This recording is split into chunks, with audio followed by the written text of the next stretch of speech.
about 20 years ago, a professor of the Aerosciences department at the Princeton University named Robert Jahn conducted a very unique experiment with a machine called the random number generator. Now, left to itself, this machine produces random numbers. Random numbers follow a very distinct distribution, and there are very precise tests to verify whether they do follow this distribution or not. John now had volunteers sit in front of these machines and concentrate for hours, almost telling them, "Oh machine, please deviate from these random distributions. Deviate from these random distributions." Sounds crazy, isn't it? But what he observed just blew him over. These machines were getting influenced by these non-interfering observers. They were deviating. They were almost conscious, so to say. But do we really need science to prove that we live in an environment which is as dynamic, vibrant, and lively as we are? Imagine standing in a lush green field and watching the sky slowly become crimson and then bright in the early hours of a winter morning. Stepping inside the sanctum sanctorium of a cathedral or a temple, something mysterious envelops us. There is something in the air. It is magical, we say. It is difficult to explain. It can only be felt. This something mysterious is what the heart can only feel, mind can never adequately explain, and science can never solve.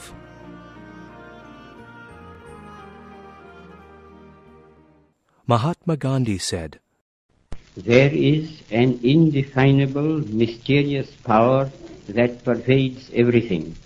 I feel it, though I do not see it." And it is this indefinable, mysterious power that our ancients referred to when they said, Sarvam Vishnumayam Jagat. It is all pervasive. Thanks to the recent strides in physics, we now know that the universe was only a tiny dot 13.7 billion years ago. And then it suddenly exploded. That single dot became many, big and small. But the genes of the parent dot were embedded in every child dot. Each dot in this universe, every man, every animal, every plant, every single grain of sand is a relative of the other, and whether we realize it or not, is connected. Know that this is all my form. I am the cosmic form, the universal form. With all the thousands of heads, thousands of feet.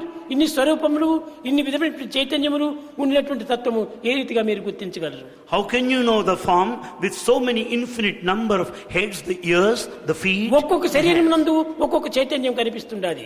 There is chaitanya awareness in every form. కానీ ఇన్ని చైతన్యం నీకు కనిపించడం లేదే. But you don't see your own chaitanya. కానీ అన్నిటి యందు చైతన్యం ఉన్నది. But there is chaitanya awareness. Welcome to the symmetrical confusion, or rather, the confusing symmetry in the world of chaos. The chaos theory cuts across all traditional scientific disciplines and ties together apparently unrelated kinds of wildness and irregularity, from the turbulence of weather to the complicated rhythms of the human heart, from the design of snowflakes to the worlds of the windswept desert sands. It presents the fact forcefully that everything and everyone in this universe is linked, and more importantly, they powerfully influence each other. In 1960, Professor Edward Lorenz sat at one of the most powerful computers of his time, the Royal McBee LGP-30, in an attempt that would have been considered as playing God.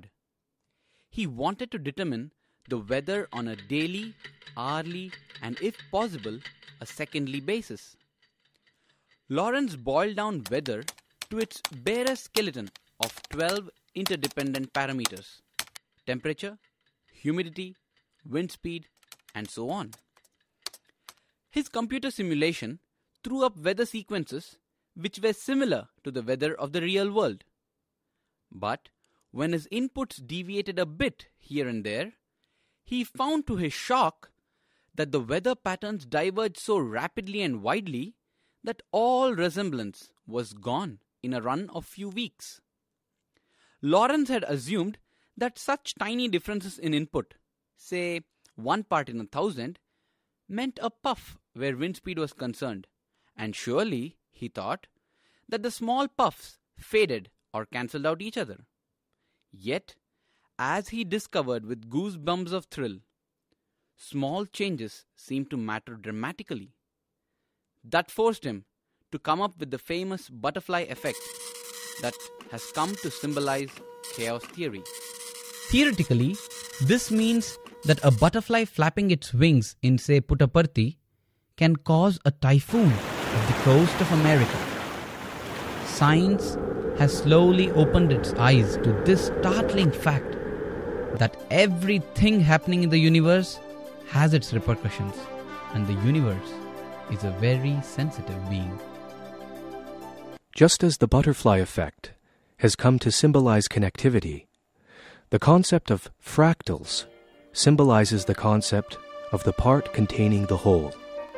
In simple terms, a fractal is a rough or fragmented geometric shape that can be subdivided in parts, each of which is a reduced size copy of the whole.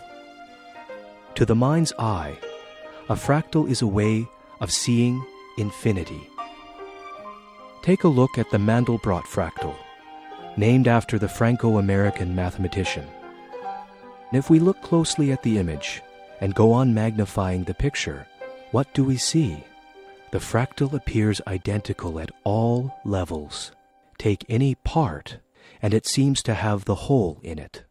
Though this revolutionary concept has excited scientists and mathematicians in the recent times, it has been there, cited and elucidated by our ancient sages for thousands of years.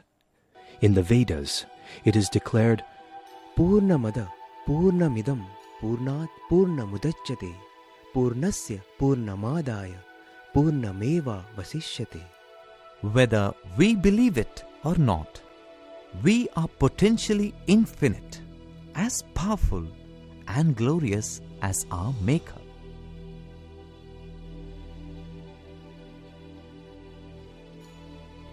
Time and again, we have seen this infinity shine resplendently in our midst, inspiring us to become what we truly are. Jesus Christ, the Buddha, and the various prophets that have captured our imagination and are embedded in our consciousness for centuries together, and through them we know what impact we can make to our surroundings when we unlock this colossus of consciousness that we are. Imagine the world when everyone is completely aware that he or she is a cup of this consciousness. Society then will be an enlightened mass, and the entire creation around us so full of harmony. వ్యష్టి లేక సమష్టి చిక్కడు, సమష్టి లేక సృష్టియే జరగదు. కనుకనే మొట్టమొదట వ్యష్టిని మనం గుర్తించాలి. ఈ వ్యష్టి ద్వారానే సమష్టిని మనము గుర్తించడానికి వీలవుతుంది. సమష్టిగా వచ్చినప్పుడే సర్వ లోకమును కూడాను మనం అర్థం చేసుకోవడానికి వీలవుతుంది.